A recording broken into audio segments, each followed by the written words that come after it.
Vous voyez qu'on a fait plus de 17 000 € en un mois et que les résultats sont bien tombés en juin. Alors qu'on faisait entre 800 et 1000 € par jour de chiffre d'affaires, pour plus de 200 € de bénéfices tous les jours, du jour au lendemain, on redescend sur du 400 € par jour, puis 200 € par jour, jusqu'à quasiment frôler le 100 € par jour de chiffre d'affaires et être en perte. À partir de là, on s'est dit, il y a un problème.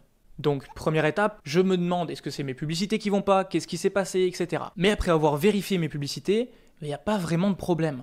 Il y avait du trafic sur ma boutique, les coûts n'étaient pas hyper chers, mais on n'arrivait pas à faire de vente. Et c'est un problème qui peut arriver. On change rien et puis du jour au lendemain, il n'y a pas de vente. En général, il faut refaire du contenu, etc. Mais là, j'ai senti que c'était différent.